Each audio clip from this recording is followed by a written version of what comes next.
Okay, good evening. It's nice to see you all. Appreciate the applause from the one person. I'm Andrew DeFranza. If you have not met me before, I know I have met a lot of you.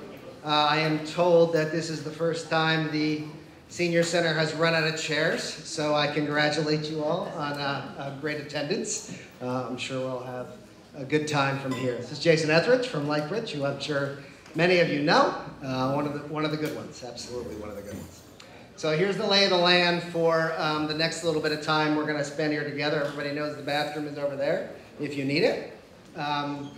We're going to give you a little bit of quick rundown of what we have for a concept. I know some people were taking pictures. You're welcome to do that. My cards are on the table over there, as is some information about some of the stuff we have going on. Harborlight does. You each should have pads on your table. So if you have questions that you want to ask, feel free to rip those off and write down any question you'd like. I'm happy to read them if you would rather that happen tonight, or to take them and respond to you, or just to take them into the feedback. This is our first big run with a big room at the concept. So feel free to ask any questions you'd like on that paper. It won't take long to do a little presentation, and then we'll field questions excuse me, from the audience that you may have. We'll try to be clear about that, so I'll repeat out questions. We are, I believe, on TV somewhere back there, Salem TV, so and over here. So people at home will get a view of that, and you all will also later. If you like email, a lot of people have been emailing me today. There are, I think, Andy and Nathan, you guys get the awards for email traffic today, so good for you guys. Feel free to email questions, feedback as you wish. We will be very straightforward with you. I think, as I mentioned to somebody else earlier, we don't know everything. We have some ideas. We'll give you answers to things that we do know. If it's something we don't know, I'll tell you that.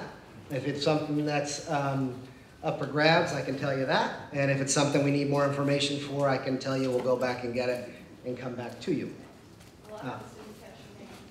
I'm Andrew DeFranza. So I wear this hat mostly everywhere, partially because I'm short, and partially because it makes it very easy to find me later. Yep, I'll explain to you sort of who I am and what we have going. I will get you. Right now I represent myself, but so look for the guy with the hat. Materials are over there. So who are we? What are we looking at? And then I'll give you that. So I'm the executive director of Harborlight Homes. Some of you may know us. We run a lot of different affordable housing properties across the North Shore. We're a regional community development corporation, and our purpose is to develop and operate affordable housing for people that might be economically excluded and otherwise vulnerable. So we have properties all around the North Shore in about 12 different communities from Lynn to Rockport. We're in construction right now on a building in Rockport, one in Wenham, one in Beverly, and then we're working on a bunch of other ones. We have one in Ipswich that's a joint venture that we're working on, and we have a number of others that'll be coming later this year and next year. So we run, for those of you who may have run into it, we run Turtle Creek and Turtle Woods in Beverly. We run Harborlight House, Boston Street Crossing in Salem, and a variety of others.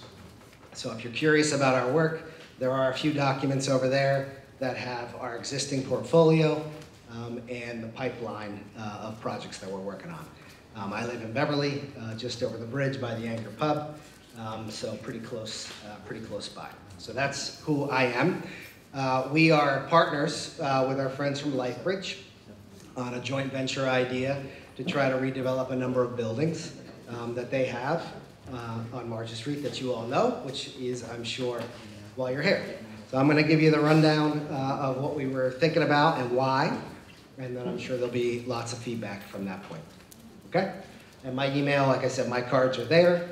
If you need that, I'm happy to give it to you. My email is adefranza@harborlighthomes.org. You can find that on the website. Yes, ma'am. Can I ask you, is this a done deal, or as you're saying, it's a concept? Are we just at the conceptual stage, or are you... Yeah, this is a concept. It's a concept, so it's not a done deal. Correct.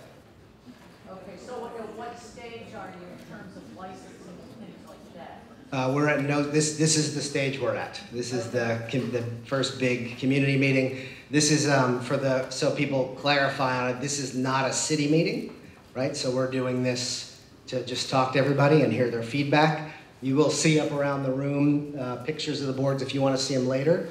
There's also some big yellow Post-its. The one on the left there has the list of things that we've heard so far that people are concerned about, and that's not exhaustive, but the themes. And there's some others you'll see around about where you can write later if you prefer, things you like, things you don't like, things you'd like to see different. So we're in the community feedback gathering stage at this point. We're not in the permitting stage or the licensing stage. That help? Mm-hmm. Okay, so this will be quick. We're gonna go through these slides here. Everybody, yeah, I was gonna say, I can't see it too well. How are you all? Take out my gum.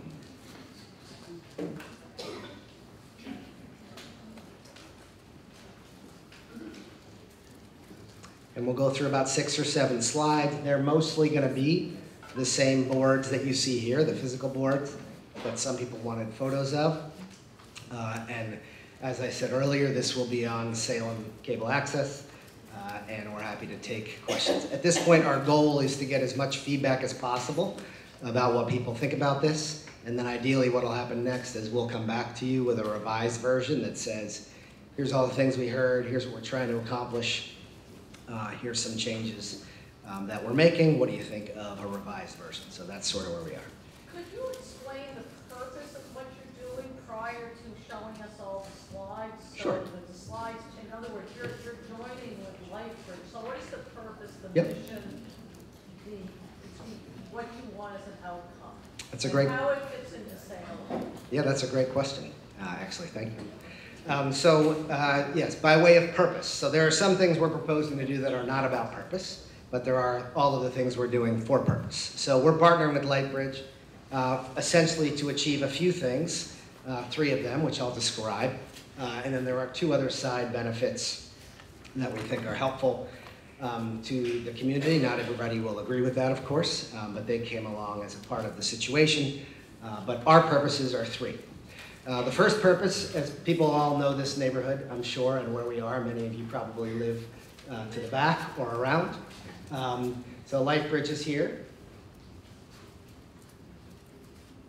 So purpose number 1 was to upgrade and renovate dramatically the Lifebridge building. Lifebridge has been operating roughly at 50 shelter beds for a significant amount of time. Pre-pandemic, that was sort of their top level.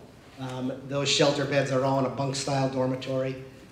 The state and others have given feedback post-COVID that model is not a model that we want to continue with. There's obviously some public health risks to that. It's also a little less humane. So there have been suggestions and proposals from the state to create shelter models that have more broken up space. I don't know if people have ever been in there or another shelter, but have more broken up space. It's not large space, but it's much larger than it is now, more humane and better quality. So we wanted to dramatically improve the facility. They have a lot of problems with the physical plant, roof, etc.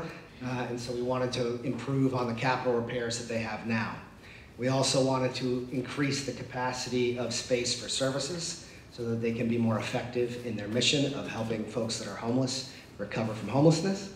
And we also wanted to make a space so that they could move their social enterprise and job training endeavor, their thrift shop that is currently on Canal, over to this building to make it easier for training for people, but also for the operations of the thrift shop.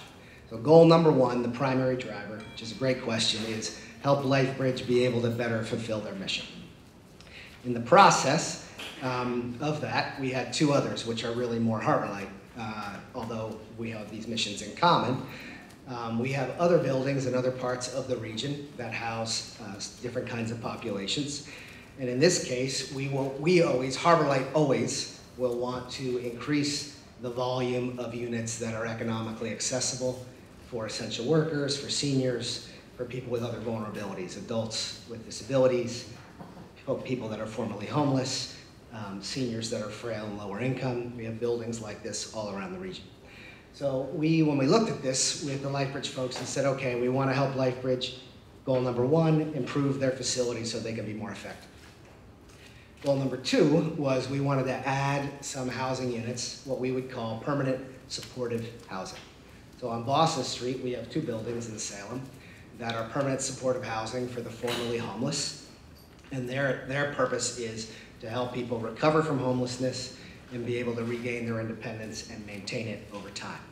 This is not a unique idea to us, but we happen to implement a version of that in the area, and it is very, very effective in meeting its mission. So we wanted to add apartments, small micro units, studios, for that purpose. That was goal number 2.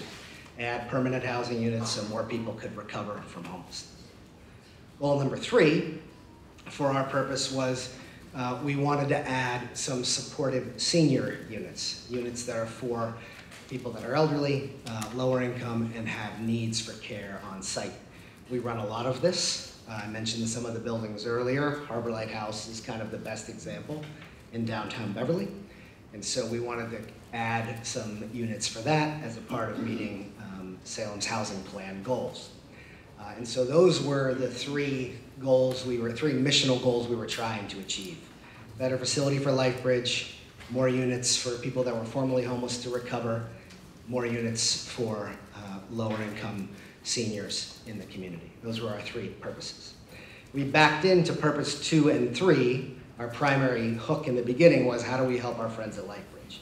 And then when we looked at the land in the area and the activity, we said, okay, what else could we do here that would fulfill our missional purposes?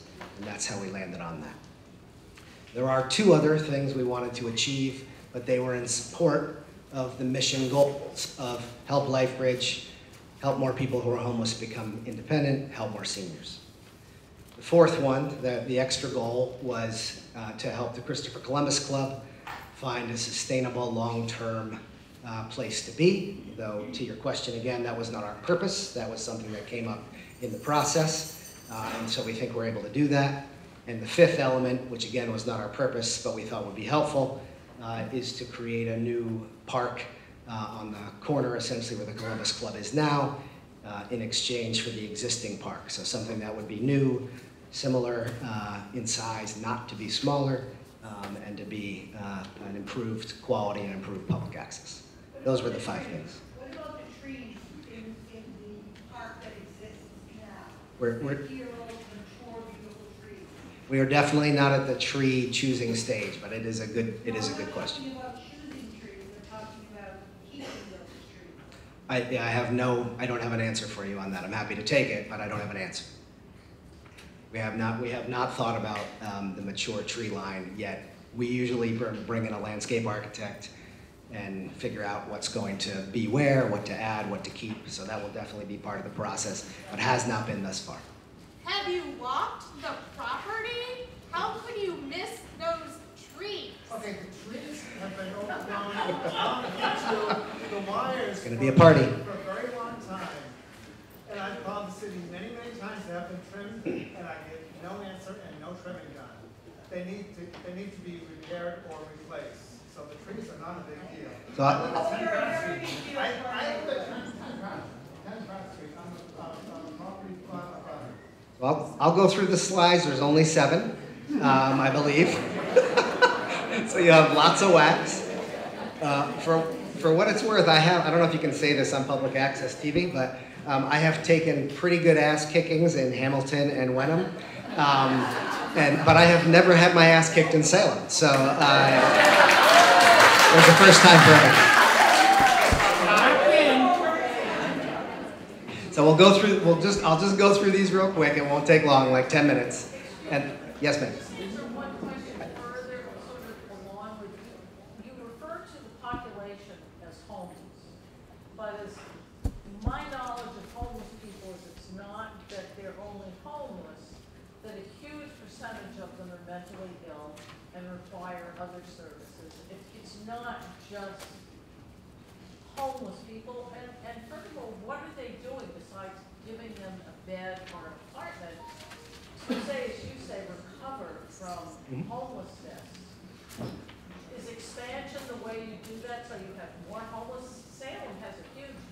low-income housing population, as you know, far greater than probably any community in the area.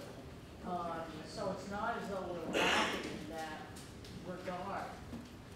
But you're not just dealing with, you're dealing with some other folks that have some serious problems. Yes.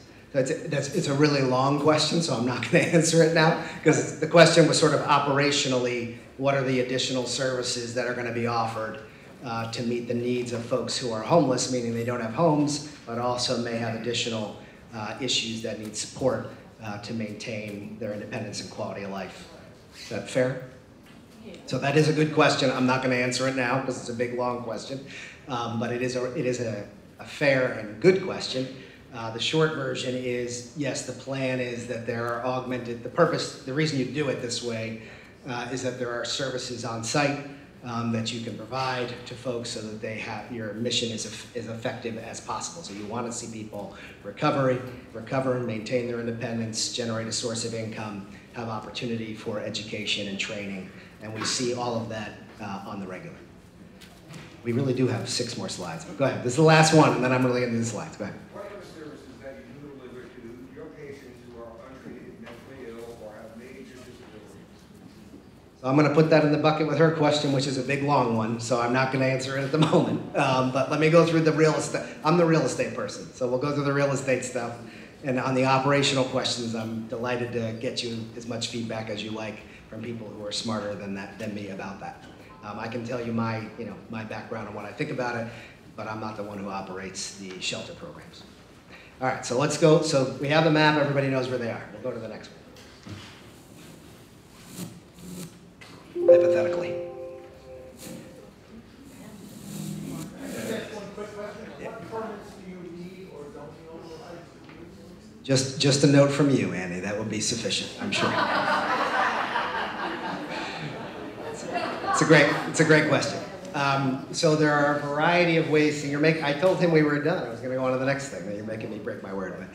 But, the short version is you will absolutely need, to permit this, you would need some kind of zoning change. So you could do this as a 40R, which is a zoning district. You could do it as a 40B.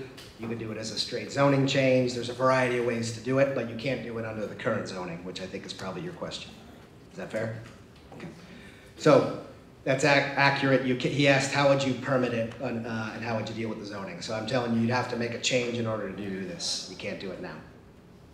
So this is Margin Street on the front, and you'll know that to the, sorry, oh, I gotta think. The green one? Awesome. So this building here is roughly where the Lifebridge building is now, right? This is roughly where the Columbus Club is. This is roughly where the park is, okay? So I'm going to give you this is where the church is, right? So what we've proposed, as I mentioned to you earlier, is essentially 5 things. The first thing we proposed, I'll try to go in order, is a new building for Lifebridge, which I'll show you the 3D version in a minute. This would essentially knock down the current Lifebridge and create a building, you'll see here, that's about 32,000 feet. That is 5 stories, and that houses all of their programming. Now, I have noticed in some of the emails I've been getting in traffic, I think maybe there's a question about volume. So this is probably important. So for the last few years, Lifebridge has really operated around the 50 mark, pre-pandemic around the 50 mark. We are proposing 60 shelter beds in this building. Now, one of the reasons the building is larger is, as I mentioned earlier, instead of a big bunk room, like if this room was full of bunks, there are individual, essentially, spaces for people to be. A little more dignified, better for public health, better in the event of any kind of a problem. But it is a 60, so essentially we're going from a 50 capacity historically to a 60 capacity, with the difference between 50 and 60 being for the purpose of overflow. So if somebody comes and you're already at 50, the police department or others say, do you have any more room? You have a little bit of flex. So that is the distance, the variance, the delta is 10. Additionally, in this building, you would have then on the first floor, the concept, to the question earlier now, is you would have the thrift store, you'd have a lobby in here, and then you would have multiple floors. So you'd still have your community meals program, You'd have job training in the thrift store for residents of the shelter. You'd have a floor for the shelter beds. You'd have offices for programming and services. That's essentially what goes here. What about the Italian club? That's a great question. The Italian club would go here. Right? Not in the shelter. It would be a separate ownership with a separate entrance and a separate legal entity. So right now it's roughly here. Right? It would be closer. Physically, we'd build it all at the same time, but it would not be inside the shelter, which I've heard some language to that effect. It would be its own entrance, adjacent to the shelter. Essentially, it is adjacent to the shelter now, but not connected in that way. So the Columbus Club would be smaller, but would be here and would be hopefully economically viable for them for the long term, which it currently is not. The building is challenged, and it's not economically sustainable for the membership. I won't speak for them, but folks are welcome to talk with them if they would like. Yes? Can you just clarify that that would be a bar? The Christopher Columbus Club has a bar in it, yes. Yes, sir. How high is that building? This building is 5 stories. The Christopher Columbus building is 5 stories? Well, the building itself is 5 stories. Yeah. Yes, sir. Where's the full basketball court? The basketball court right now is right here. Yeah. This is the park space, which would be the same size. So the it is literally the same size. No, It is. that's not a full court. Yeah. That's only a half a court. Yeah, we can put whatever you'd like in here, but the square footage of the park is the same size. That may very well be true. Yeah. So we can put in this park whatever you'd like. This is for conceptual purposes, but the size, the physical size of the park has to be the same or greater in size. Yes, ma'am. The Memorial Park is all the bricks and the doll and the, Yes, ma'am. trees. Yeah, so the question is where is the bell, the memorial bricks with the family names on them that are currently in the club area? So right now they're sort of right here.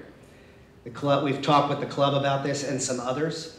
The purpose or the premise is that we would save the bricks and the bell and any other relevant historical items that people want to save, and that they would be featured either in the park itself, which is why I mentioned it could be whatever we'd like, or in the walkway. There'd be a public walkway here, memorial, that would be in here.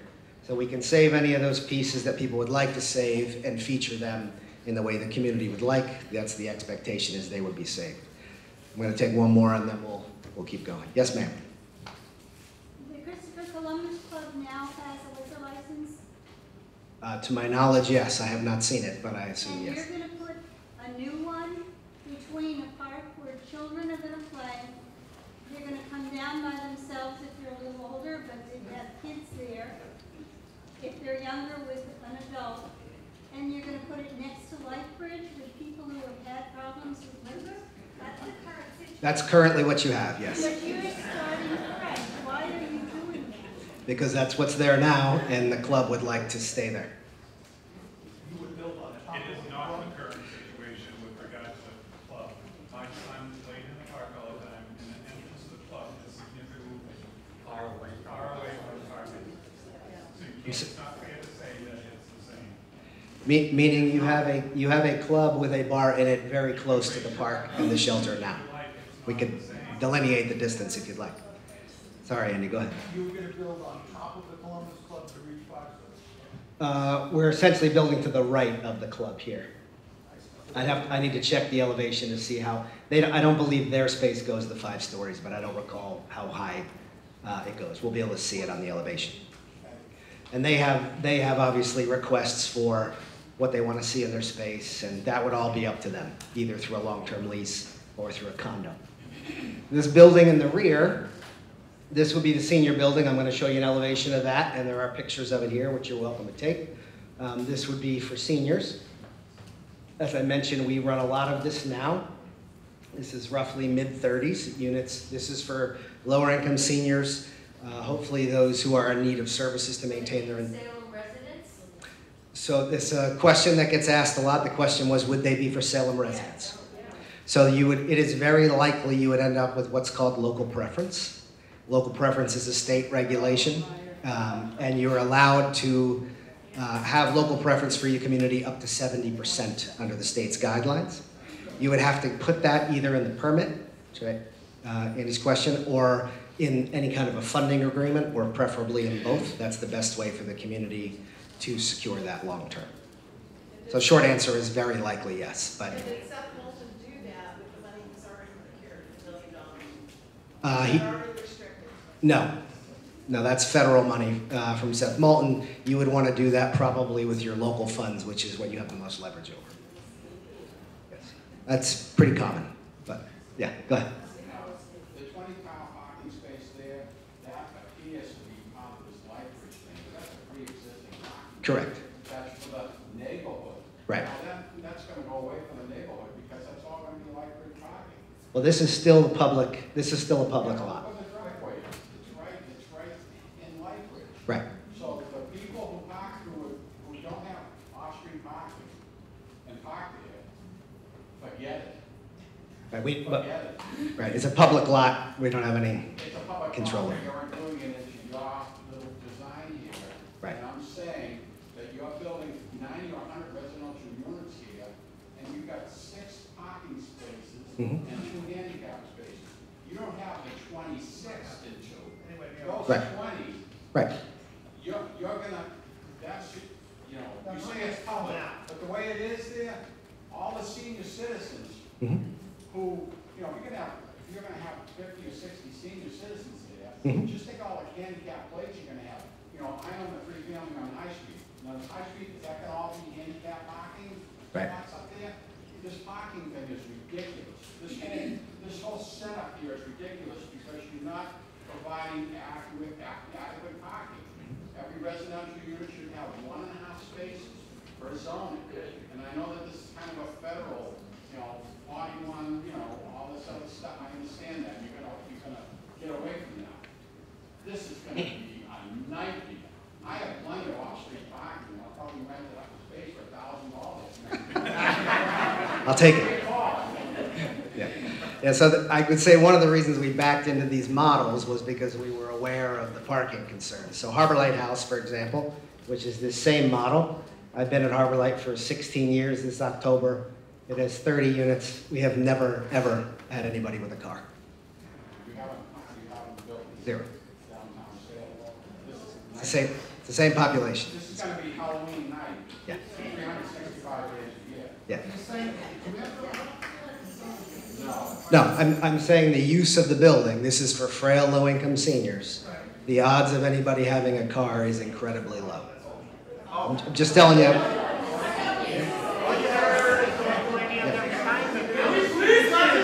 Yes. There's a process they've suggested in which they're going to provide us the information in which they've created so far, and then they will like feedback. We're all here to be heard. Please allow him to finish 7 slides.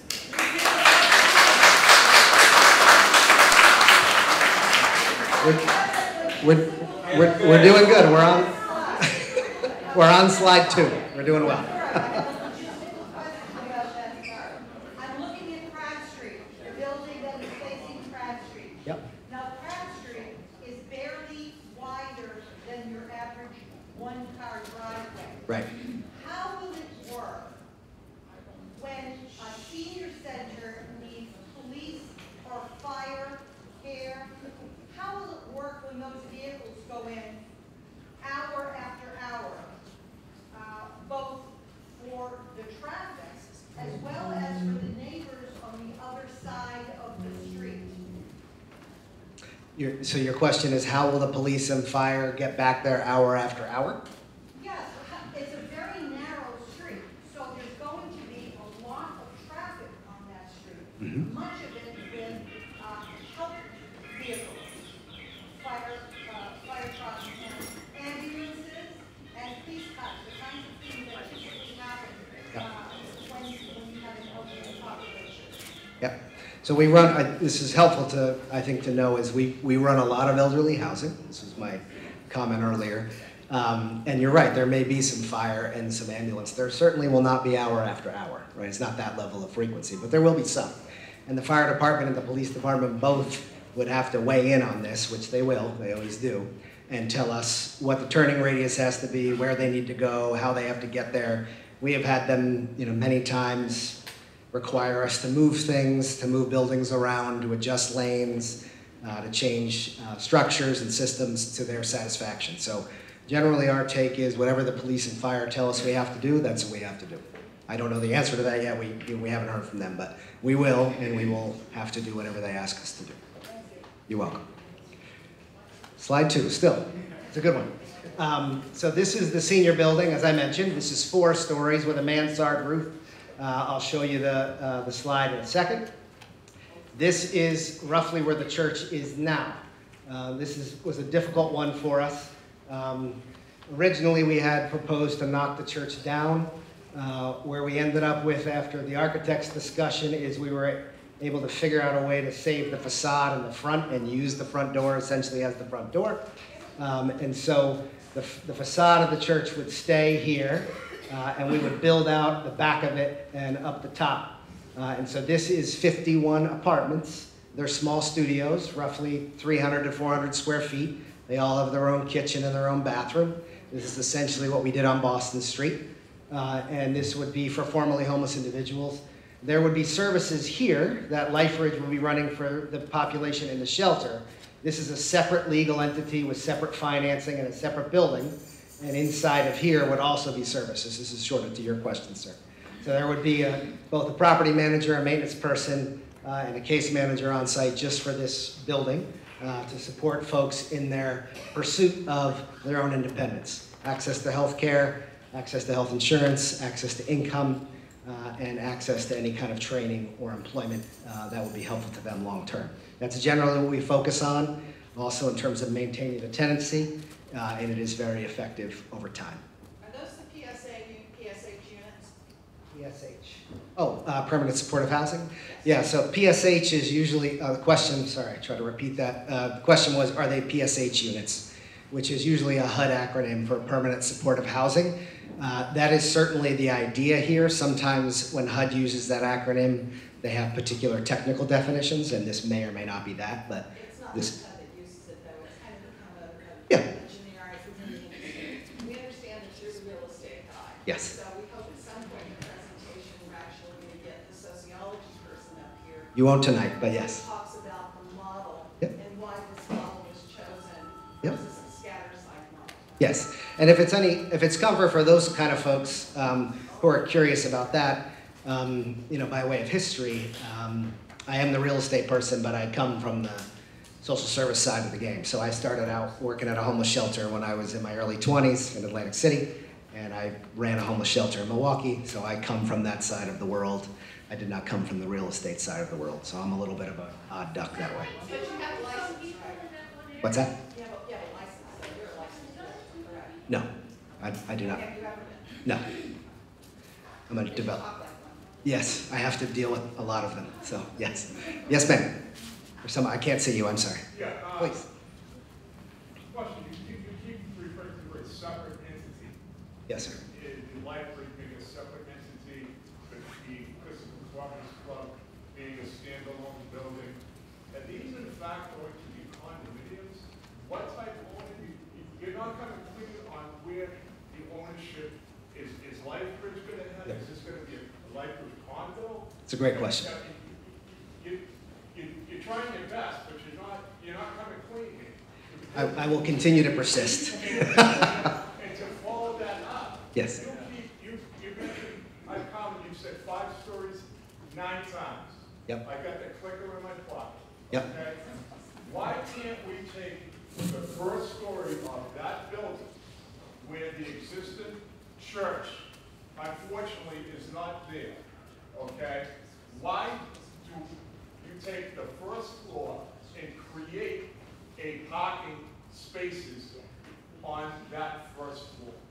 This project should have at least minimum 50 to 60 to 70 parking spots before you would even think of adding 5 floors. Okay? Hands down. And let me tell you something else. It's very shallow of you to say that elderly people do not drive. They have a life. I did not say that. Yeah, you pretty much did. I did not. Okay, I'm not gonna play games. Okay, the bottom line is. Do you drive? People, listen, people need help when they get older. Families help each other. People that might live there could have caregivers. People get sick. People, you go to Charter Street in Salem, that parking lot's filled all day long, and they have additional parking across the street on Charter Street for the residents. They have buses, they have ambulances, they have healthcare workers. What you're talking is not Flushing, okay? We need parking. This project needs parking to go forward. At least on the first floor to create something. I'm not against what you're trying to do, but you're winging it. And I think we deserve more than that, okay? Thank you. I'm going to try to take, are we still on slide 2? I'm going to try to take some of those questions, and then we'll go to slide 3, which will start to show you the elevations. Good question. So you had a question about ownership, and then a question about parking, and a question about seniors. Yes, ma'am. I'm going to answer his, and then I'll come back to you. Okay. Ownership. So yes, I did say that. You're counting accurately. So the Christopher Columbus Club and the Lifebridge building. This is one construction set, but there are 2 ownership entities and 2 entrances, 2 separate operating models. Largely, that's because of how you pay for it. So the financing requires that you distinguish these. So yes, this is very likely to be a condo between here and here. These buildings are funded with a mechanism from the feds that require distinct ownership entities. So these are very likely to be subsidiaries of Harborlight that would be a separate ownership entity for just those buildings. Harborlight and Lifebridge together are likely ending up in a joint venture, meaning we're both in the deal, and we are the ones that are owning essentially the condos, and Harborlight would be the property manager, as we are with all our buildings, and the operator of the residences. Lifebridge would continue to operate everything they operate now, which is the shelter, the programmings, the community meals, the thrift store. It's a little cumbersome, but that's essentially the legal logic. I'm going to answer the rest of his questions, and we'll come back. You mentioned the parking and the seniors. To clarify, especially because we're on TV, and my mom might be watching, I did not say that elders don't drive. I said we run a building. This building is for low-income, frail elders, meaning Harborlight House is the best model, which is the same thing we do across the bridge. And generally, those are for folks that are nursing home eligible, that are trying to maintain some semblance of their independence. And we provide services on site for them, including home health care, aids, personal care, meal service, some medical care through a variety of partnerships. And they end up staying there instead of having to live in a nursing home. Those folks, in our experience, do not have cars. And we have many, many years of data to back that. How would you park the people who come to do those services? That is a good question. So that is it's actually a much more shrewd question, Andy, because those people will have cars. And so the expectation is they're parking in the public lot over here.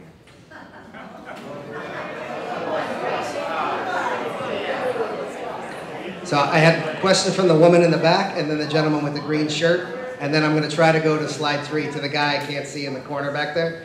Appreciate the effort. I have 3 family houses that have been there since the 1900s. Sicilian and French. And you're late to this game. 10 years ago, Lifebridge promised us they would not touch the church. I was there at the meeting. I told them they had nothing to say, but they promised us. So you are really late to this game. I am. This game has been going on for a long time, and everybody is fed up.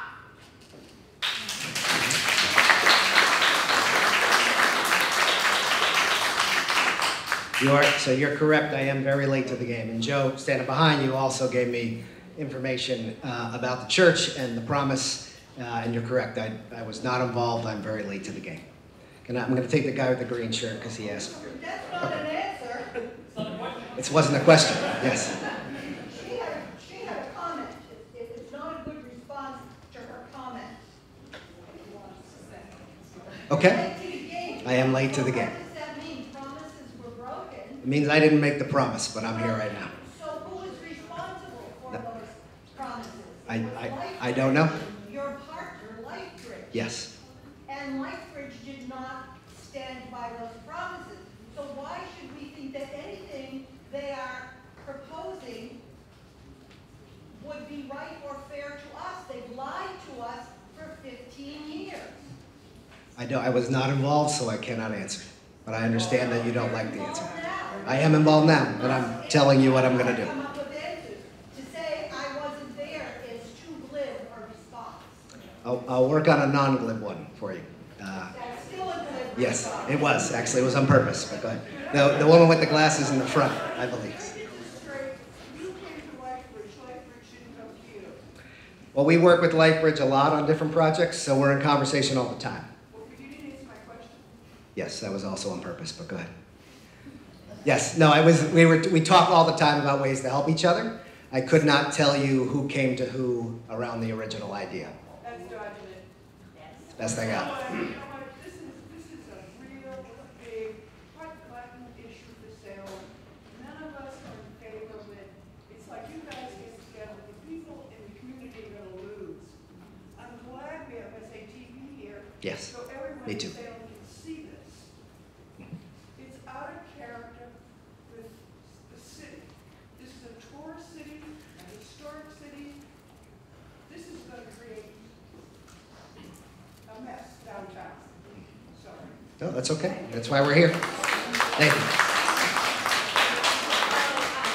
A lot of the concerns seem to be around the scale and the scope. Yes. I suspect that there are probably a fair number of people who do support very much Lifebridge's mission, be among them. Mhm. Why not change the scope to be within the current zoning, in good faith with the community, and include parking that's in a reasonable ratio, rather than do something like this? Because you've done this a lot before. I suspect you know this causes lots of concerns and problems for the community, which is what you're hearing today. So Yes. why not operate within the current zoning? That's a great question. So,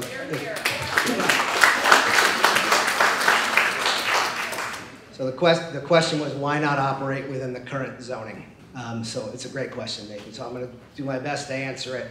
And then we'll try to, the later slides actually show you the elevations, which we'll do. Follow up on my question here. I'm following up to the lady on side as she spoke. The one thing I want to know is the space that you're looking at to put all of these wonderful things in. Yes, ma'am. Is number one, not big enough. What you need is probably 25 acres someplace, probably up through Middleton here,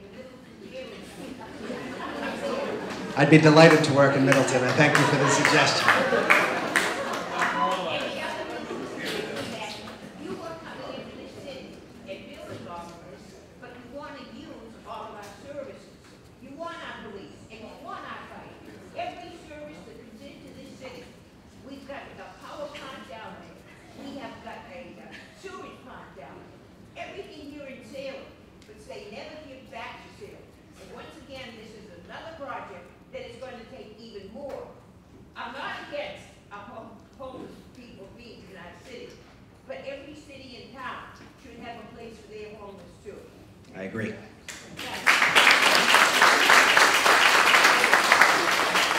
Well, we're on the same page there. I'm just going to answer Nathan's question. I know we got a bunch of people asking in the back. The zoning question, because it's important, similar to Andy's earlier. So the existing zoning, the reason we wouldn't use the existing zoning is it's fairly restrictive, and we wouldn't be able to get much done. So that's the reason.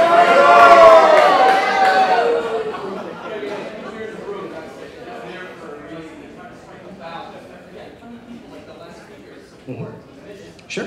But it feels like you risk turning much of the community against us, who otherwise would probably be supportive if you would balance the concerns and have a smaller scope and scale. So why not take that feedback in mind?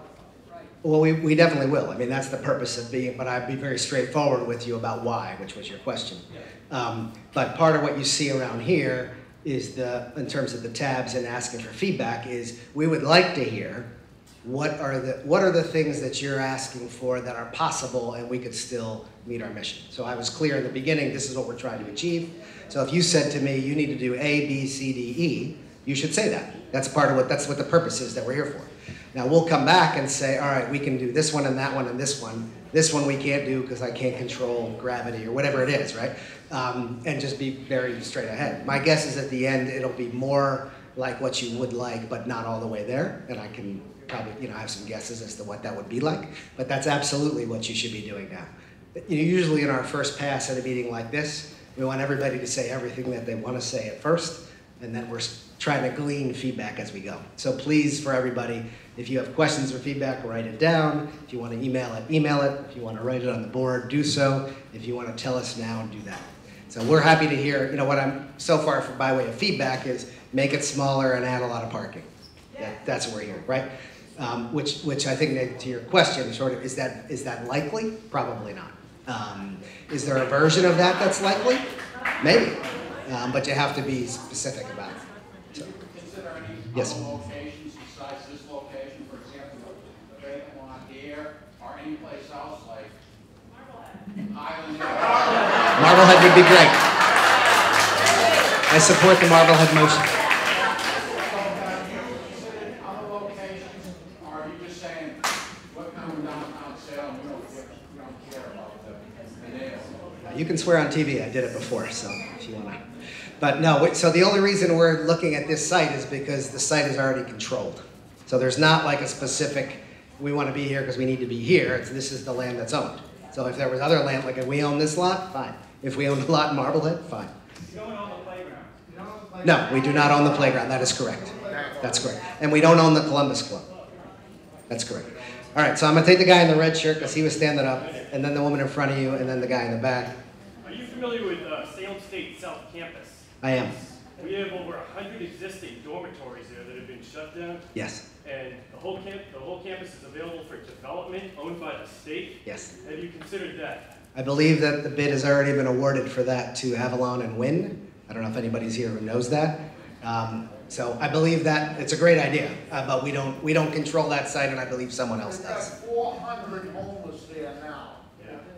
Okay, 400. Take the woman in the glasses, right here, yes. I'm wondering if you followed the amount of traffic and parking for the Lifebridge Youth Center. I donate to there, I go there. Yep. The parking is very, very busy, and we don't have enough already. And also, furthermore, have you considered the old Kodak plant, even is going to be sold at the end of the year? That might be a much better fit. So the two questions. One was, are we aware of the traffic at the thrift store? Where you're a donor. And the second question was the Kodak site in Peabody. Were we aware that that was going to be sold and might make a better site? Fair?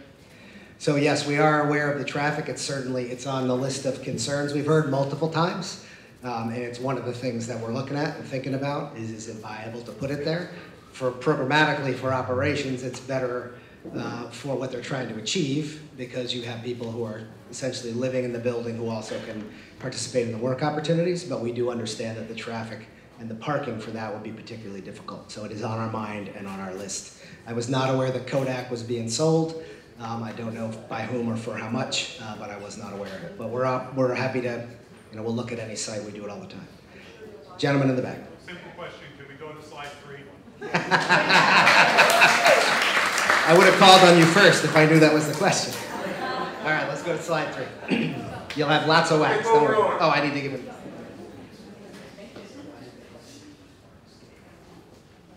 All right, so hypothetically, this is just going to show you the elevations of what you already saw. So these are artistic renderings, and to Nathan's point, and these are up here on boards, and you can take pictures of any of these you like, and you can give feedback on any of these if you like. So what we would certainly ask for is, what is it you'd want to see? How do you think it could be better? What would you want to change? What would you want to improve? What do you like, etc. So this is supposed to be home for 51 formerly homeless individuals. These are where the small apartments go. This is 5 stories looking on margin. As you see, this is the facade of the church, which we tried to keep, and the entryway. There is a walkway here that we viewed as part of the historic marker, that we might be able to put some historic markers about the neighborhood and the church. We're open to where the bell might go or the bricks. Could be here, could be at the park. That's negotiable. But that's what this building is. You'll see it goes deep into the back, and behind it here, this is the elderly building we're proposing. This is the Lifebridge building to the side. So this is an artistic rendering, but it gives you a sense of the size and the 3D dimensions of the project that you saw in 2D on the map. All right, I'm gonna keep going. You said it was 51 units? Yes, sir, this is proposed to be 51. What is the delta on that from where it is today? Well, right now, it's not residential now. This is where the church is. So it's 51 additional? That is correct, 51 additional. Housing units? These are not transitional, these are permanent. What is the capacity of the current shelter? So when I mentioned, this is not the shelter building, but both of those questions are important. So the current shelter building, I believe, is 50. We're proposing to go to 60.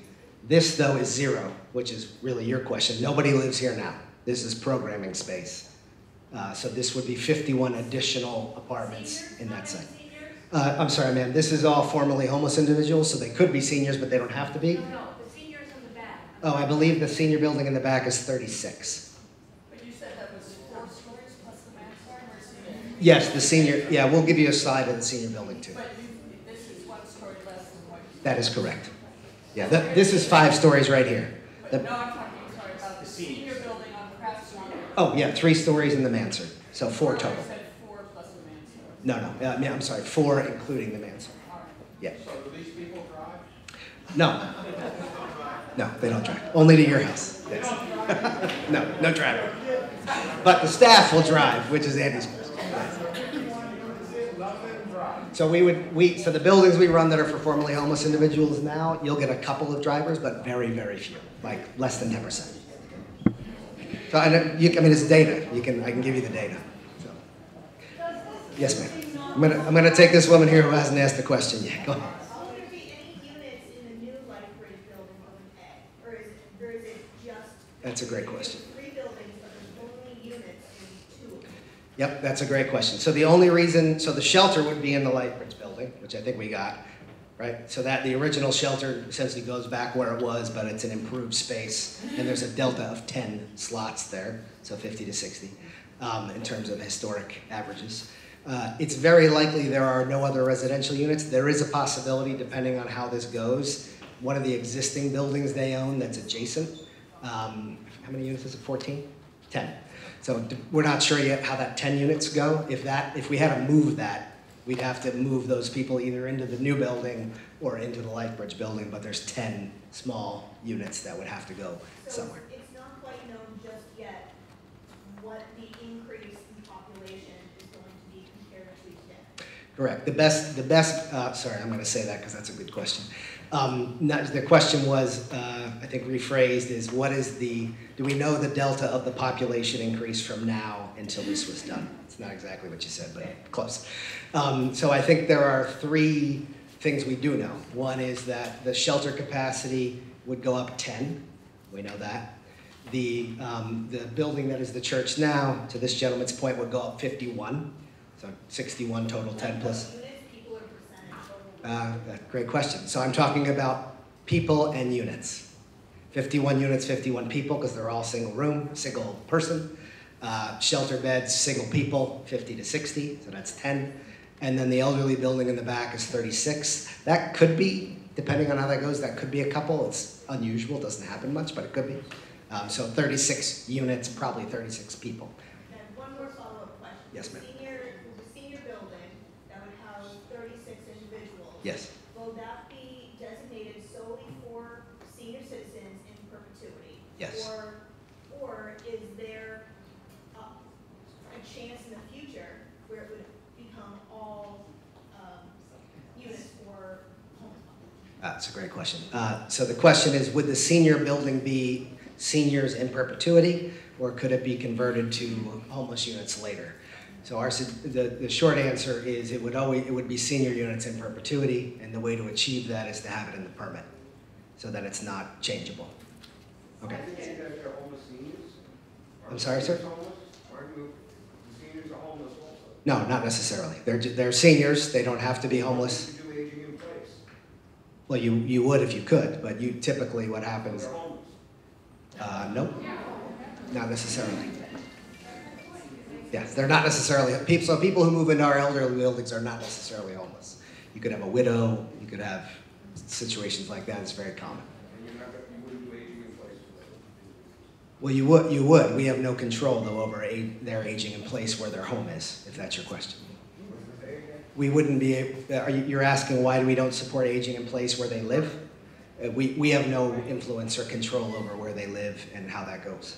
So people do. There is programs for that. If somebody can achieve that, they do. Typically, in our case, it's an economic necessity that they're not able to maintain their home, and that's part of why we built these buildings. And take the woman in the back with the black shirt, and then I'm sorry, I'll come right to you. Thank you. I have a question about scale. Yes, ma'am. The design is very nice on the face of it. Thank you. To your eye, does a complex of 5-story buildings not look out of scale in a neighborhood with 2-family houses with 2-story buildings? Is it this one is a question, or this is a? It's a question to you. Does it not look out of scale to you? Oh, it looks much bigger than the things in the back of the neighborhood. Yes. Yes, it does. Yes. Take this woman here, and then somebody over, a couple over here. So go ahead. She's been looking at me. This is adjacent to this woman's question. Yes. I'm curious about the size and scope of this particular piece of the project.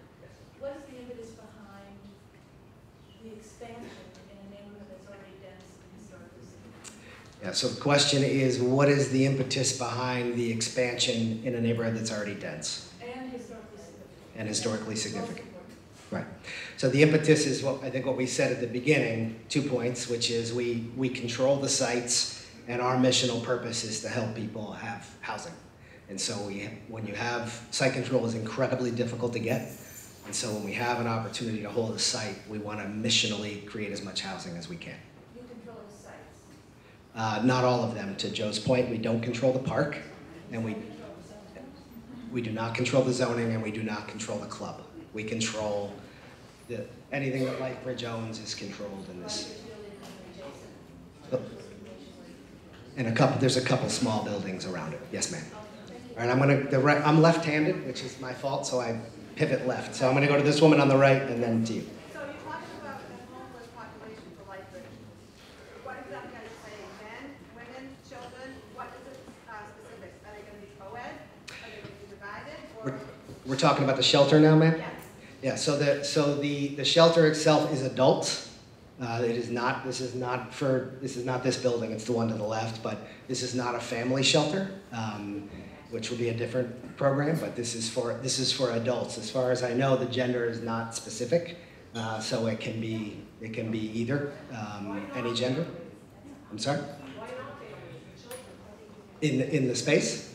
Because the priority for the programming was individuals. So we have homeless permanent units in other locations. We just built one, but we didn't on this campus. This campus has traditionally been individuals, so that's what we're going with. I'm going to go to the woman in the back, and then I'll come to you, Joe. I know you talk to me all the time, Joe. You got way more time than everybody else. Go ahead. I think, maybe there's tweaks that need to be made, and I'm sure you'll do that in the months and years or whatever to come. Yes. But we have people living on the street in the sweltering heat, in the Yes. freezing cold. Yes. And in Salem, in like the 1600s, we learned not to be jerks.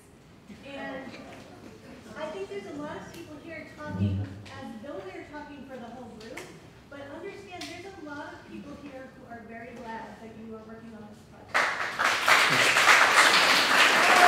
It's very kind. Thank you. I appreciate you. Joe, this is a good one for you to follow, buddy. Go ahead. I just want to say, this church is a historical site in the neighborhood. And you're completely disregarding that. I know you're talking about that. You're talking about taking the history of the church and the neighborhood and sticking it in an alley that nobody's going to go in except for the people who are housed by life. Because those buildings are right there now, and I don't walk through there. I don't know Right. anybody who walks through there. So I don't know what the purpose of sticking our neighborhood history into an alley that nobody's ever going to see again. And this church should be gone. Lifebridge got this property and it's disregarded it from the beginning. They haven't cared about it. They brought a group in that essentially gutted the bottom. And now they don't know what to do with it, so they brought you in to deal with the situation. And I've made you aware of all this stuff. You have. And I was hoping we were going to come here tonight and we were going to present something that was in reaction to all the stuff that we told you. And you haven't changed one thing in 3 months. That's right. So this is just a complete dog and pony show. You have to do this meeting to get to the point where you can go to the city council and ask for zoning and say that we listen to the neighbors and all this. And it's complete bull crap, and you know it. At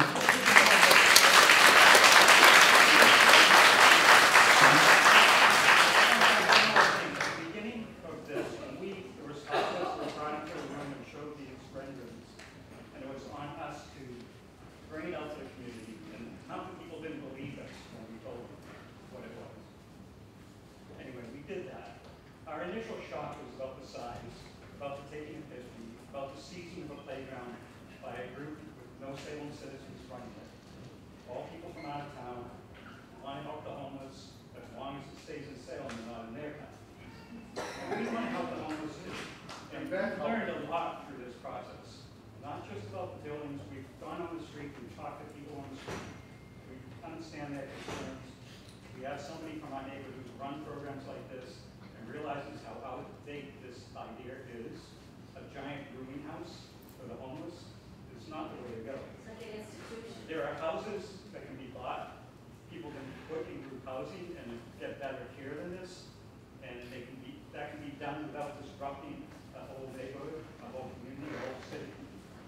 And therefore, in those situations, the people who were homeless live in houses in the community without signs out front of them to say what they are. They just blend in, they're spread out, they become part of the community, and that's the situation you should be hearing this. So it's not taking people's history, not building giant structures that are going to block light, and particularly this building on Pratt Street that's going to be right on top of houses that are right across the street.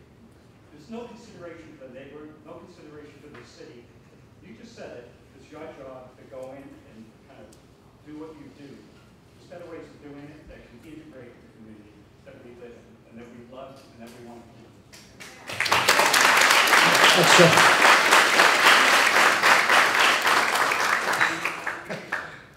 I'm going to give you the next slide. There'll be some more questions, but I do want to respond to Joe while we're doing that. And there's a bunch of. Did you need this slide for your question, Nate? Okay, hang on just a second. All right, so. I figured I might as well just get to it. So I did want to respond to Joe and respect his question. There are pictures up here. If you need a better angle for your photo, there's one right there for you, Nathan. So to Joe's commentary, it's, we may have a difference of opinion on the programmatic model, which you're entitled to. We are open to whatever type of historical marker is possible. We do not have to do this meeting. You will rarely see anybody do anything like this. I'm here to tell you. This is unusual. So we are happy to be here. And the purpose was, again, to get as much feedback as possible. And we expect we will be back with some revisions. We did not make revisions off the smaller meetings we had. That is accurate. Because we wanted to have a broader base of feedback.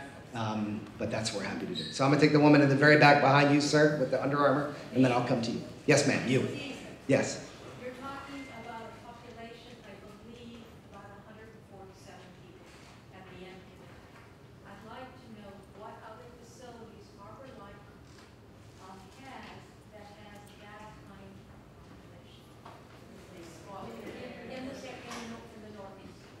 Yeah, so our biggest campus is 177 units. That's Turtle Creek and Turtle Woods. That happens to be all senior. So it's more like, sorry, I don't have the slide anymore. It's more like the building to the rear, but that's our largest collection in one place. And what is the next one down? So this will be one of the Yeah, the next one down is 77. That's the one we're building now. So that's roughly the scale. I'm going to take the gentleman with the black shirt because I promised I would. Go ahead. I just have one question. Yes, sir. I know for a fact that right now, the shelter accepts level 1 and level 2 sex offenders. Okay? Is that going to continue in the future? Are they still going to allow sex offenders to live in our city with our children? Well, I do not know the answer. All right. Well, Sorry. we like that answer. Yep. I can tell you on the housing side that we are able to screen for Corey and for Sori, and that we do not take level 3 sex offenders. My understanding is that, yeah, level 3 is the one that is excluded. Mm-hmm. Yeah, but happy to talk to you about what's possible, what's legal, what we're allowed to do. But that's what we generally do. So I'm going to get another one in the back, and I'll come back to you, okay? Because we in the back, way back, blue shirt. Yes, ma'am. Regarding zoning, for anyone who's interested in next steps in the process, it's good to come to this, but there's going to be many, many more meetings. That's right. It's important to understand with the zoning process, because it sounds like that's the first hurdle. Yes. And you mentioned 40B, but isn't 40B only applicable if the city has not reached its affordable housing threshold, which Salem, we all know, has in excess? So what is the zoning pathway, and where there's three entities, is it going to bring zoning processes, and how is that going to work? Yeah, so the zoning question, see if I get this for you right here. There will be many more meetings. Zoning is the first hurdle, which is accurate. What is the version we're going to pursue if 40B is enforceable if a city doesn't have 10% affordable housing, but Salem does? The nuance to your question, or the answer to that nuance, is a city can elect to do a 40B. The difference in if you're over or under 10% is that if a zoning board denies a 40B and you're under 10%, I can appeal to the state. If a city denies a 40B and you're over the 10%, I can't. So there are some municipalities will sometimes use it on purpose. We're suggesting a 40R, which is a zoning overlay for all the buildings at one point, largely because it has benefits to the city in terms of incentives from the state. Yes, sir. What's that? A PUD. I'm not sure. I don't know that I know what a PUD is. I am. Oh, go. There you go. The question is, am I considering a PUD? Which I might, but I'm waiting to know. No, I'm not considering a PUD. Yeah, it's not something we normally do. Yes, sir. So I have two questions. I mean, one is the 40R, and the 40R is a means by which you can change the zoning regulations within that area, and that's what you really want. You want to do it so that you can build high-density housing. Right. Producing high-density housing is a high-density shelter, and I think it's really using those regulations for a way that it wasn't intended to be used. Now, also, my second question, it's not really a question, it's really a statement, I think that we should do it. So I think the 40R is also you're using it to get permission from the city to do what would have otherwise have been substandard housing, undersized, not full kitchens, that type of thing. And there's probably more, I just don't know enough about the project. Okay. But that's why you're doing the 40R. The money that goes into the city, they would probably say they don't care about. So it's not so much just for the money to the city. It's that you want to do high density, and it's a high density shelter that you want to build. Now, my other question has to do with why you chose this model anyway. I'm the person Joe was talking about. I'm the neighbor that had experience. 40 years, I was executive director of an agency. We had a $40 million contract with the Commonwealth of Massachusetts to deliver housing to people who were formerly institutionalized. So I kind of have an idea of where you're going. Sure. The lowest form of housing, the worst form of housing is institutional housing. It's the large housing. It's what you have here. It's a segregated service that you have. Segregated meaning that it's not open to other people. It's going to be just the one population that you're looking at. And it isolates them in a corner of our city and puts them in a position where they don't have things to do during the day. You gather them into this one little area. One size fits all service is what you're going to be giving these people, despite the fact that you're supposed to be individualizing that service. And then you don't have adequate services during the day, which was my other question that you didn't answer. And people just wander around. And so they wander around in downtown. You should be, as this lady here was asking you, you should be doing status site. You need to integrate these people into a broader community. They come from a lot of different places. You need to be doing housing in all those places in small programs that are going to be quality programs, because institutional programs are the lowest quality programs that you can do for these individuals. And that would be their way of solving everyone's problem and doing a better service for these individuals.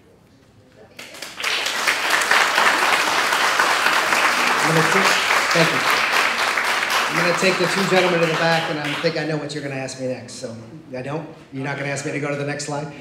Into the back, those two. My name's Kate. I am a homeowner. Okay. In the Greer Cottage neighborhood. And I'm here tonight because I'm so excited about this development. I think there's really such a need for these services in our community.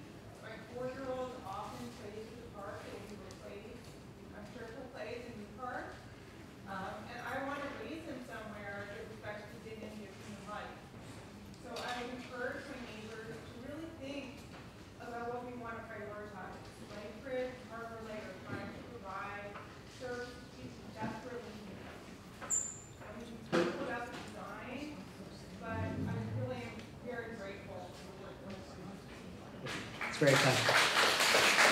All right, I'm going to go here, and then I'll switch to the other side. Go ahead. Yes, ma'am. This is the plan for the shelter building. I was wondering. Yes, thank you.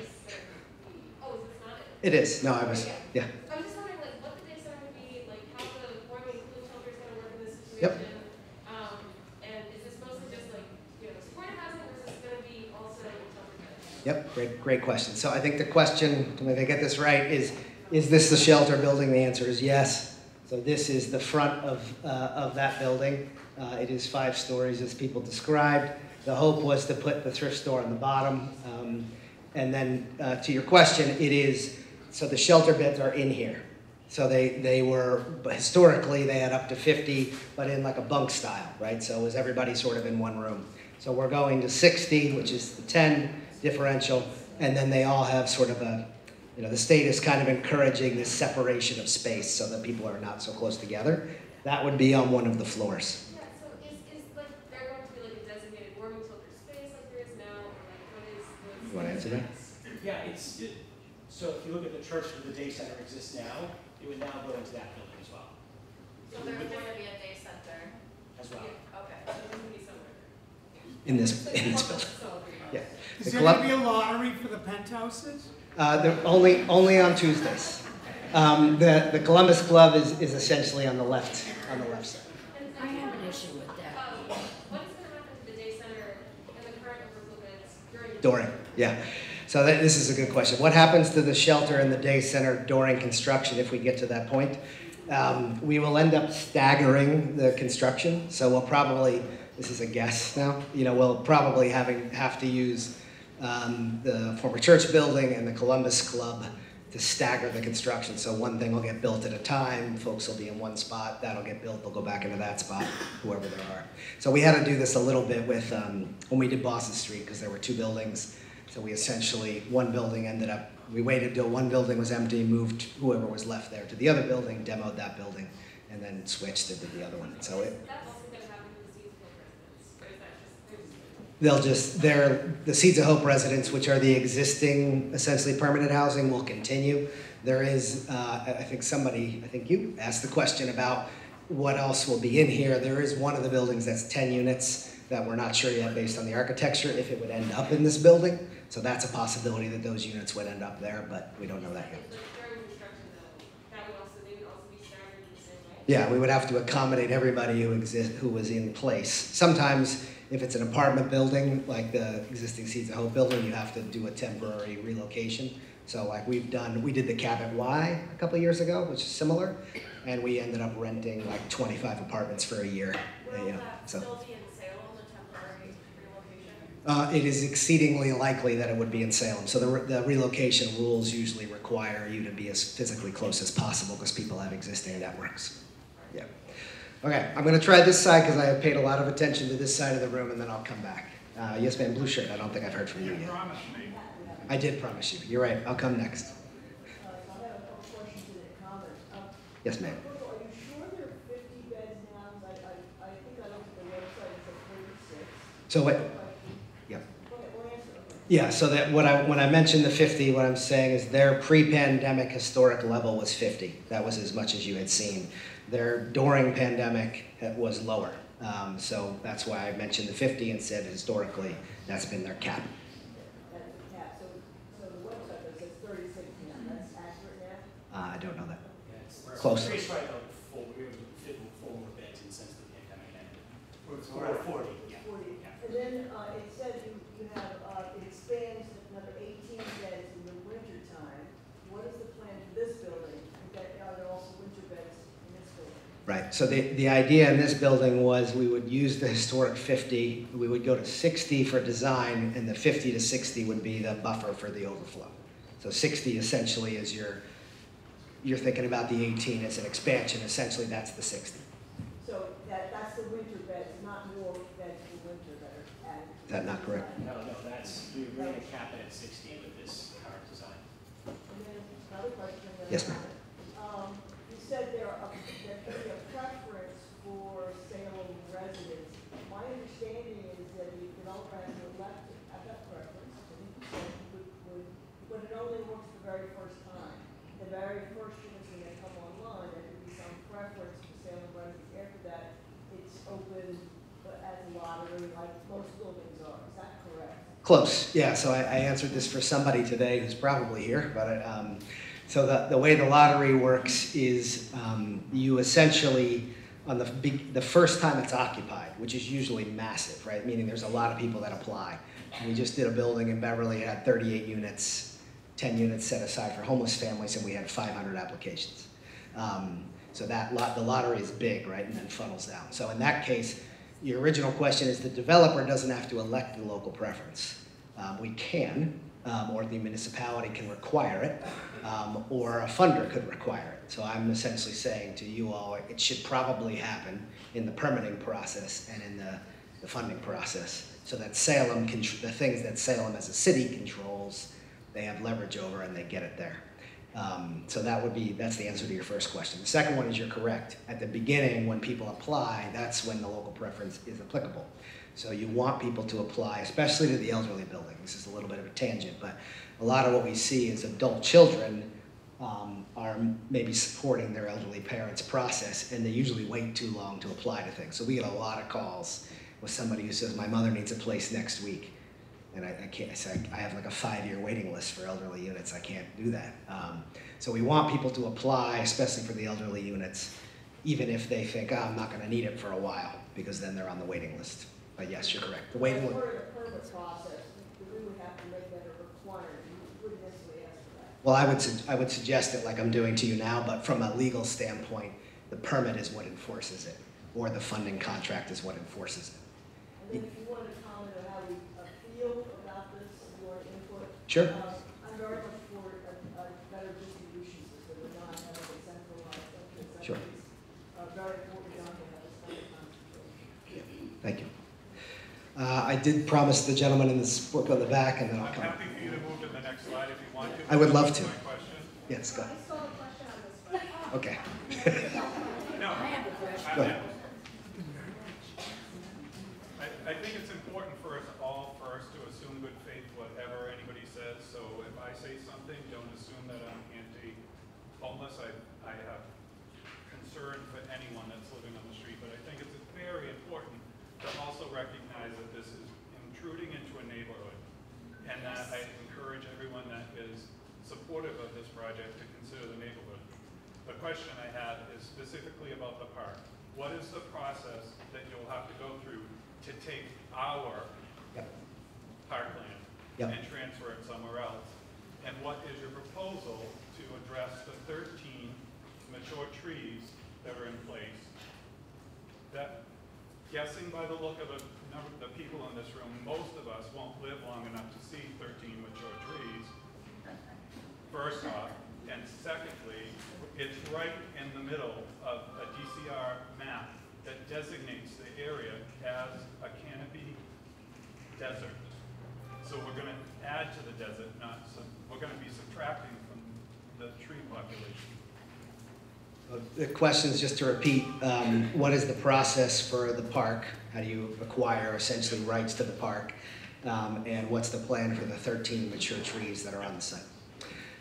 So the park question is an interesting one. So essentially, and I'm not a lawyer, so this is my best representation of this, is we would need, the city would have to vote to declare the parkland surplus. We would then have to bid on its use, and we would have to swap an equal or higher amount of parkland at that design for the rights essentially to use it. That would also then have to go to the state for a vote. Before you go to the Home rule petition. question, I have a follow-up to that. Yeah, please. What's the majority necessary in the city council to move that along? I'm not sure city council, but I believe the two previous votes are Concom, Conservation Commission, and Parks and Rec. And my understanding is both of those votes have to be unanimous. The chair of the Parks and Rec Committee is a friend of mine and hasn't been approached about this. Correct. Yeah, there's reasons, but it's okay. All right, you good? 13 trees. Yeah. So I have no plan on the 13 trees, meaning I didn't know that there were 13 or which 13. But if there's a way for us to preserve or protect trees or add trees, we would always want to do that and have a track record of having done it. But I don't know those 13 specifics, so I couldn't answer. Let me give you a little information. There's 10 healthy red oaks, 2 sugar maple, and 1 small leaf linden. Those are not fast-growing trees, particularly the red oak. What was the, I'm sorry, the 3? The 10 was the oak? 2 sugar leaf maples, and 1 linden. So we would need to know exactly which ones were which, but we don't, your question is, do you have a plan? The answer is no. Okay, thank you. Yes, sir. And woman right to your left? Can you please explain the reason why Parks and Rec's department has not been contacted or reached out to in regards to the taking over of the park? I can. I was trying to not answer that question when he was insinuating it, but I can answer it for you. So. I wasn't insinuating, it's a fact. Yes. Yeah. When you were, yes, it was a fact that we did not do it. I think I was trying to say to you there was a reason we didn't do it, but I'll answer it now. So the general answer was we were still trying to figure out whether we wanted to do it and if we physically could. We wanted to hear the feedback from this group to get a sense of whether that effort was going to be worth it and how people felt around the neighborhood and what kind of support or resistance there would be to that before we decided to talk to them. Now, if we don't think it's viable, it's something that might not happen. With all the slides that you have shown us, you definitely have an idea of taking over the park. Sure. So the first thing that needed to be done, maybe, is probably contact Parks and Recs to say, hey, listen, what do you think if we can take over your park and move it someplace else? Like in the middle of the street next door? Yeah, the reason we did not do that then is we wanted to know how the neighborhood was going to respond to it before we talked to the commission. But in order to be able to find out how the neighborhood is going to feel like it, I believe that the neighborhood needed to be surveyed. That's why we're here. What do you think if we can move your park from where it is right now? My son moved to that neighborhood under the age of 2. Mm-hmm. He is 28 years old, and that is the only park that I used to let him walk to because it was safe. Yep. And there's other children. There's still children growing up in our neighborhoods that go to that park every single day. Yes. Even in the winter. Mm-hmm. So this one was asking because I want to change the slide, so you are my last person. Go ahead.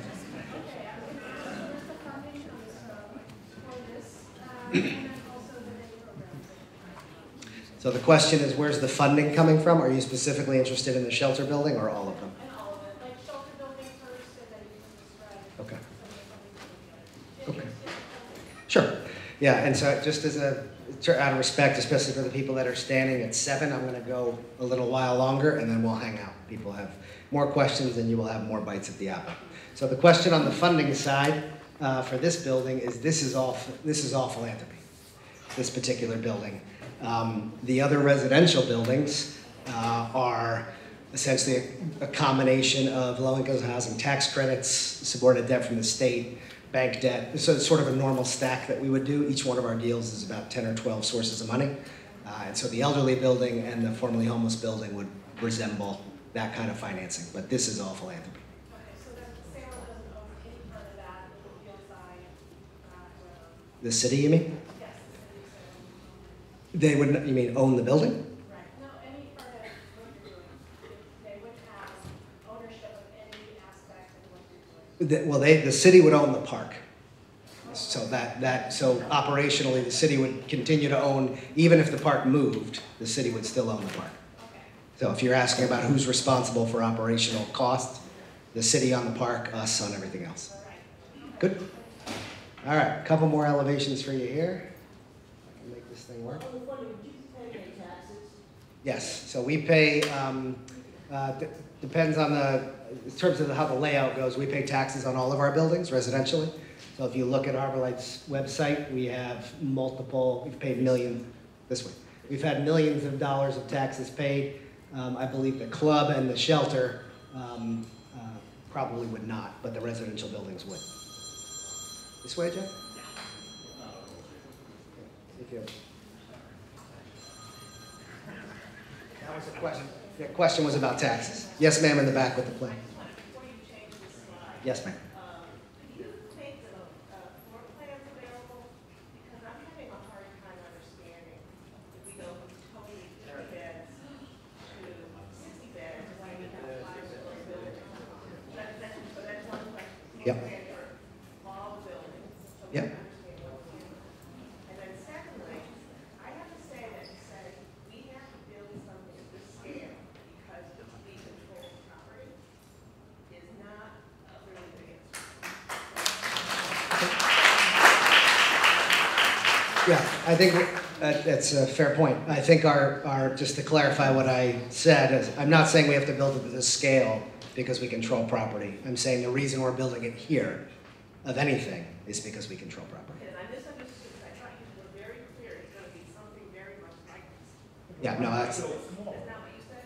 that's not what I said. I said the reason, because a lot of people say, why can't you do it in Middleton or Marblehead, which I'd be happy to do and pursue, but because we control the site, that's why we're trying to figure out something to do here. Yes, ma'am, in the back. Hello again. I'm having deja vu. We did this 15 years ago. Yes. We talked to the shelter. They said they would have a liaison to walk the neighborhood. Yeah. And make sure that everything was okay. What has happened since then? I've had homeless people living in my basement. I've had people peeing in the yard. We've had people shooting up. You can't bring the kids to the playground, which I grew up in, because, and the police can't do anything because they hide everything in bags. So if they're drinking some liquor, oh, we can't arrest them because they're hiding, right? They're hiding this stuff. We see needles everywhere, in our yards, everywhere. People have stolen items in all the backyards of our neighborhood. That's what we have been putting up with. And so for you to come here and tell us, oh, everything's going to be great again, when it has never been great. And we have been putting up with this crap all these years. We want to have the homeless taken care of. That is not the issue. The issue is that there's no accountability for anything that has happened over all these years. Where is it? Where is the accountability for what has happened? It's on the shelter. And it's on the people who run the shelter. And this gentleman here told us exactly how it really should be done. This is a bunch of bullshit. You understand me?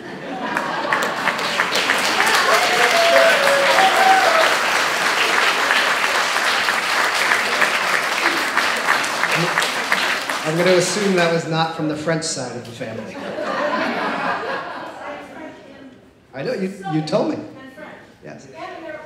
I am not Sicilian, but we could talk about how we used to talk about that when I was a kid. So I'm from, my family's from Bari, so we'll talk about it later. All right, I'm going to go to the right. We had a bunch from you, I'm sorry, with the glasses in the back, and then I'll come to the front. Yes, ma'am. Right behind you, ma'am, right? Yes. Raise your hand. Sorry, I have a request and a question. My Yes, ma'am. question is, you said earlier on that you have presented in other places and had a bit of an ass kicking. Yes. Have you ever Sometimes changed- more, sometimes sorry, less. Have you Yes. ever changed your design as a result? Oh, yes, very often. Okay. Yes. What I have not done is I don't go away. Okay, look, I understand it's not going away. Yes. Very Yeah, that well. doesn't happen. But then I'm also, my question, I suppose, is following up from promises that were made before when other things were done. Yes. Is there are many houses, well, not that actually, there's not that many houses, but there are houses where this build is going to be almost in their front bedrooms, in their front yards, where Yes. it's like 20 feet on Pratt Street, High Yes. Street, and Endicott Street. Yeah. And you're talking about moving residents out of the building site and putting them somewhere else, but the residents who are going to be looking at this and seeing it happen in front of them and living with it for quite a time that it Yes. takes to build this. Yeah, a year. Just please have some respect for those people, and if you are making promises, please try and stick to them. Yeah, so that's a great question. I appreciate that point. One of the questions was, have we ever changed design? The other statement was, please consider the closest proximity neighbors and the promises. So I will say, and you're welcome to check this, as a matter of frankness, we have altered design almost every time we've done anything based on a meeting like this, or a series of meetings or conversations with neighbors. And if we say we're gonna do something, we do it, which is why I don't say I'm gonna do it unless I think I can. We are persistent, right? So we'll stay with the process a long time. We're building something now in Wenham that I started 10 years ago when my kids were 6 and 8, and now they're senior in high school, which was painful, and we changed the design. So that's all, we will do all of those things, and we will do our best to be communicative and responsive, especially to the nearest neighbor. So the people's opinion who will matter the most to us is the nearest neighbors who will have the most impact. So, yeah. So you have to make sure that people are heard, because now you're telling us, I spent 10 years going into Wenham and knocking on their doors for 10 years to do a project. Yes. Because you own this, like I was saying before, where does the money come from? You're going to continue to persist because that's where you can build it. This community, as you're hearing these people, are telling you, we've been here for this time period. Right. We live here. Right. You don't live here. Nope. Exactly. I live up the street. So you Right. need to hear these people. Mhm. And even That's though why I'm here. You guys want to be able to say it's about the homeless, it's about the homeless. It's not about the homeless. It's about all of us. So you need to hear everyone. We get it. We have homeless here. But we have to be considerate of the history of what Salem is. You don't hear me. You're giving me a nod that you're going to do whatever you're doing. No, that's that. Yeah. Yes, you hear as he persisted, as he's going to be persistent. Yes, I would tell you that is a fair point. I think the original point was, do we make adjustments to design to try to address needs? The answer is yes, every time. Yeah, but if you go for a 40R, Yes, sir. immediately, as it gets through, Yes. it requires only a majority of council. Right. Which people should talk to their councilors and congressmen. Then it's game over. Then you, in fact, legally don't have to listen to any of us, because you have an override, you can build whatever you want, as long as it meets the legal qualifications of 40R.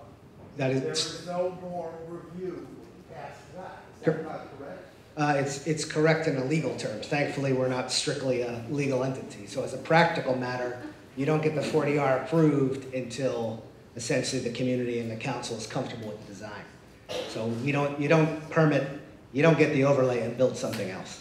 There's one way that you could follow up on that gesture of openness, that would really bring down the temperature of this room.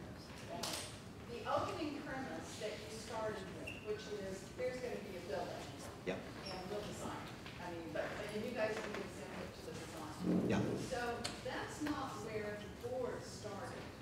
The board started with questions about what is the most effective model based on research to deal with the different kinds of homelessness, which you kind of lumped together and glossed over. I'm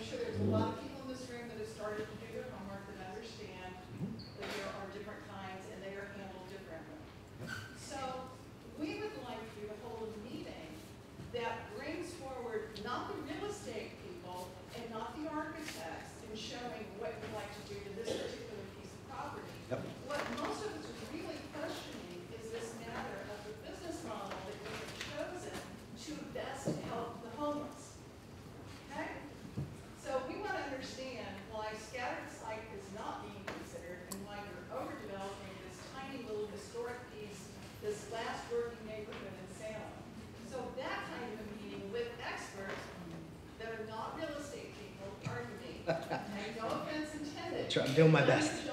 Doing my best. We thank the board, I thank the board of Lifebridge for what they did in beginning to deal with our homeless crisis last summer when we had so many people on the streets, okay? And we understand the staff went out there and worked for months to get those people taken care of in a more suitable setting. We appreciate that. But we want to make sure, as someone else mentioned, that you are looking at the most current research. And we all know a lot of it comes out of New York because they've been dealing with more volume than we have. We want you to look at that and explain to us why that is not a better model for Salem, for the north of Boston area, to put scatter sites into multiple towns and communities around. And I'll bet you would find funding if you tried to do that rather than this institutional approach.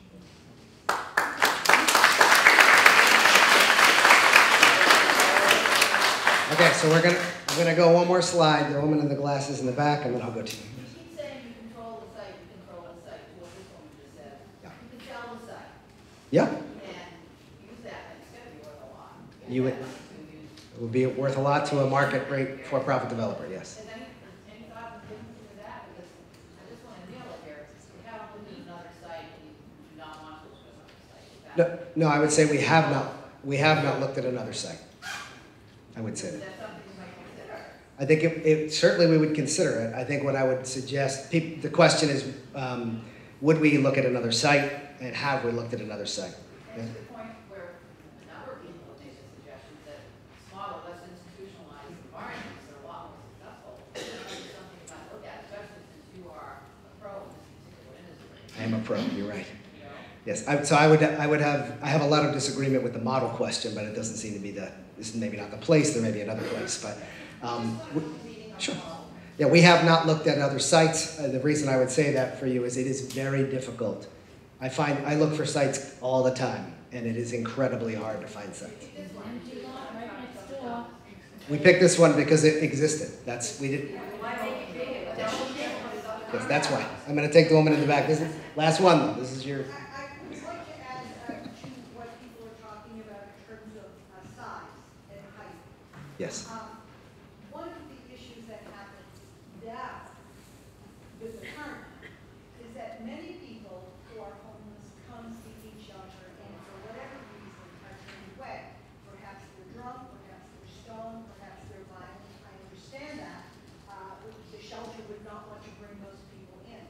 But since they have no home to go home to, they stay in Salem. They stay in our neighborhood. This is what Janine was talking about. Now, what happens when there's twice or three times as many size is that much larger, attracting that many more people that proportionately then could get turned away? So the large size magnifies all the problems that we have now. We are not against helping people who are homeless. And those of us who say, don't be a NIMBY, it has been in our backyard for 15 years. We have learned to live with it, but there's a limit to how big a project can be plopped into a small space with all of the issues that come with it.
I see that you have had your hand up a long time, and you even used your other hand to hold it up, so I appreciate your effort, and then I'm gonna come to the front, so, go ahead. I have somebody in the way back, then I'll come back to you. Yes. Thank you so much. Yes. So, question about the design, the top floors, two questions. What are the top floors? I see a lot of glass compared to down below. What are those going to be designed for? What are you calculating? And you're talking specifically about the shelter building or in general? In general, the penthouse section. What are they? Yes. So as far as the residential buildings go, those are apartments. I think for the shelter building, I'm not sure what's planned at the top floor. Okay, and then do they both have central heat and air, or are you thinking like the window units? Yeah, so generally what we're doing now in buildings, we're using a lot of heat pumps. So I don't know if you've seen those, the Mitsubishi heat pumps. So they're individual units that go to a condenser in clusters. So very efficient. There's some challenge with that. Operational windows, yes. Is that helpful? I'm going to take this young lady in the front and then the woman in the back. It was part of my strategy. Go ahead. My name is Gina, and I'm with an organization called the Americans Charitable Organization, Charitable Society. I don't have all this stuff yet, but I wanted to address this woman's question about models for how you deal with different levels of homelessness.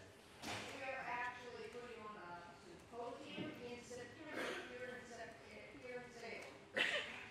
That's about the homeless situation and the different phases of homelessness. And we will have one expert, Dr. Jim O'Connell, who runs the Boston Shelter for Homeless in Boston, and many and several other people on our panel who are all experts on the different models around the country and different approaches to homelessness, and the Reverend Liz Walker will be our moderator, and it's open to the public and it's free. So if you're interested in learning more about those levels and about what's going on with homelessness here in Salem, please go to our website, which is SamaritanSociety.org. And I hang around for that if anybody else wants to. Perhaps you could elaborate with Lifebridge, because the question is not really, but I judge and educate myself, and I really appreciate you sharing that with everybody.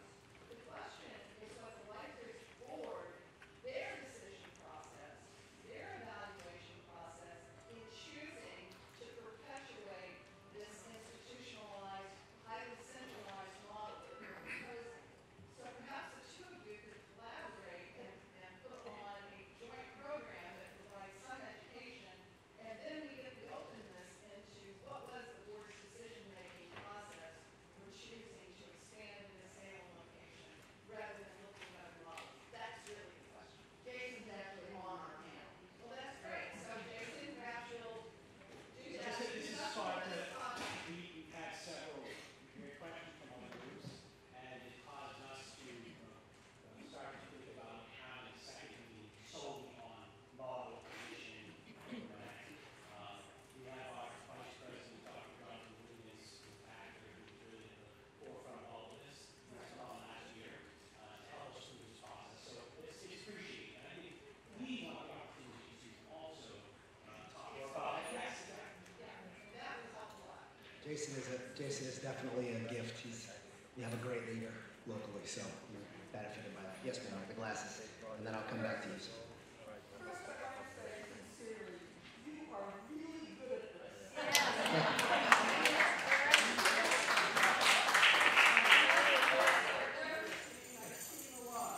Now comes the bar. Yep. Go ahead. Which is a marvel about and turn this into a negotiation. Saying, tell us what you want, what you'd like to see, what you don't like, what you do like. That's all saying that this is a done deal. This is not a done deal. You, as you have heard, have not made the case for these three components living together here in the city. You have not made a case why they all need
7:30. I think we're losing our TV people.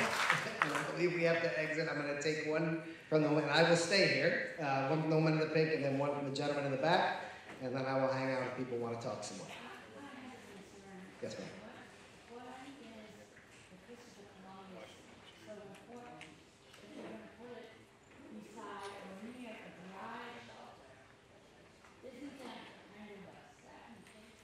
Well, it's already near a trash shelter.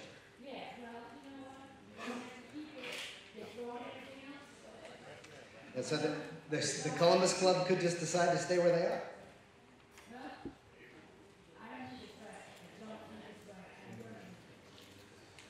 Yeah, I'm going to pop the elderly building up. Go ahead. Yes, ma'am.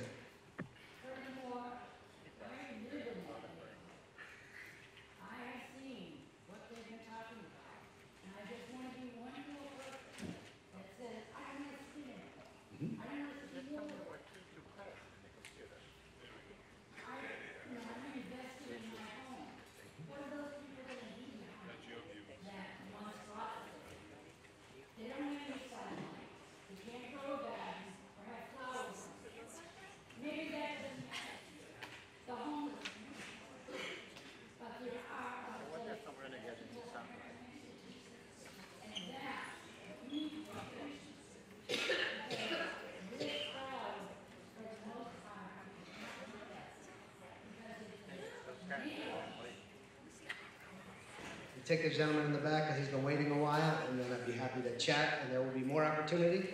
Please feel free to write your comments, your feedback, everything on the yellow notes. Take a card, send an email, chat with us after. I actually don't know how long we're allowed to be here, but a few more minutes. So yes, sir, you're the closer. This is the elderly building. I don't know if this is slide 7 or not, but it's the best I can get. Go ahead. My question for you is, will you be doing any studies regarding the scale of the project and impact on the city? By my quick math, based on 167 units and the population of Salem, the resources that would be provided would be far exceeding all the surrounding communities by significant percentages. So I think there's a problem in terms of the scale, and I think other people have acknowledged that as well. Do you mean the scale in terms of infrastructure, or so I want to follow the question? The scale, the number of units that you'd be providing in terms of the population of the city. Oh, total in Salem relative to Lynn somewhere else. That's a good question. Yeah. Yeah, I hadn't thought about it in those terms, but we could. But we are definitely, I can tell you, we are definitely thinking about the scale, but we're more thinking about it in terms of physicality and potential, particularly for the near abutters, how that works, what the impact is on them. Not so much in the way that you're describing, although we're at the same house. All right, folks, 7:30. Lovely to meet you all. I am right here if you want to chat some more. Nice to see you. Thank you for your time.